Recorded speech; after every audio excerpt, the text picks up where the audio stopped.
എന്റെ ചേച്ചി എവിടേക്ക് തള്ളി കയറണ? അവിടെ നിക്കവിടെ തള്ളി കയറല്ലേ? എന്റെ ചേട്ടൻ സൗജന്യ ബസ് യാത്ര അല്ലേ, പ്രിയദർശിനി അല്ലേ? സൗജന്യ ബസ് യാത്ര എന്ന് പറഞ്ഞിട്ട് എവിടേക്ക് തള്ളി കയറണം നിങ്ങള്? സൗജന്യ ബസ് യാത്ര തിരക്കൊക്കെ ഉണ്ടാവും. നിങ്ങൾ ഒരു ട്രിപ്പ് എടുക്കാറില്ലേ? 2-3 ട്രിപ്പ് ഇട്. സൗജന്യ യാത്ര എന്ന് പറഞ്ഞാൽ അങ്ങ് തള്ളി തള്ളി കയറന്നെ.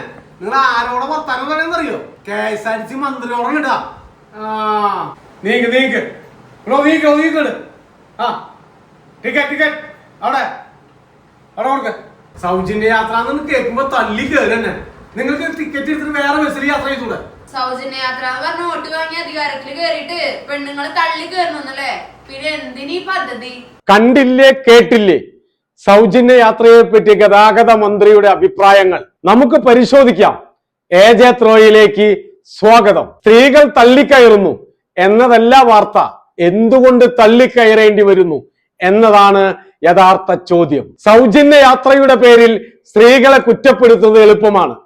എന്നാൽ ആ തിരക്കിന് പിന്നിലെ കാരണങ്ങൾ അന്വേഷിക്കുകയാണ് ഒരു ഭരണാധികാരിയുടെ കടമ, ഒരു സർക്കാരിന്റെ കടമ. ഒരു ബസ് മാത്രം വന്നാൽ നൂറുകണക്കിന് യാത്രക്കാർ അതിൽ കയറാൻ ശ്രമിക്കും. ആവശ്യത്തിന് സർവീസുകളില്ല, യഥാക്രമം പാലിക്കപ്പെടുന്നില്ല, കൂടുതൽ ബസ്സുകൾ നിരത്തിലിറങ്ങുന്നില്ല. അപ്പോൾ യാത്രക്കാർ എന്തു ചെയ്യും? അടുത്ത ബസ്സിനായി മണിക്കൂറുകളോളം കാത്തു നിൽക്കണോ?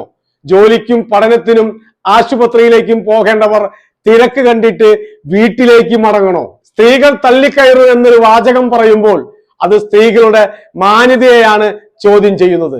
യഥാർത്ഥത്തിൽ തള്ളിക്കയറാൻ അവർ ആഗ്രഹിക്കുന്നതല്ല, സാഹചര്യമാണ് അവരെ അതിലേക്ക് തള്ളിവിടുന്നത്. ഒരു ജനക്ഷേമ പദ്ധതിയുടെ വിജയവും പരാജയവും അളക്കേണ്ടത് അതിന്റെ ഗുണഭോക്താക്കളെ കുറ്റപ്പെടുത്തിയല്ല, അതിനാവശ്യമായ സൗകര്യങ്ങൾ സർക്കാർ ഒരുക്കിയോ എന്നതാണ്. തിരക്കിന് കാരണം സ്ത്രീകളല്ല, തിരക്കിന് കാരണം അപര്യാപ്തമായ പൊതുഗതാഗത സംവിധാനമാണ്. കുറ്റപ്പെടുത്തുന്നതിന് മുമ്പ് അവരുടെ യാത്ര സുരക്ഷിതവും മാന്യവുമാക്കാൻ വേണ്ട നടപടികൾ സ്വീകരിക്കുകയാണ് സർക്കാരിന്റെ ഉത്തരവാദിത്വം. കാരണം ഒരു നല്ല ഭരണകൂടം ജനങ്ങളെ പ്രതിക്കൂട്ടിലാക്കില്ല.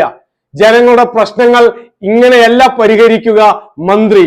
ഇച്ഛാശക്തിയോടെ ഇടപെടൂ, പറഞ്ഞ പദ്ധതി പറഞ്ഞ പോലെ നടപ്പിലാക്കൂ സർക്കാർ, മന്ത്രി.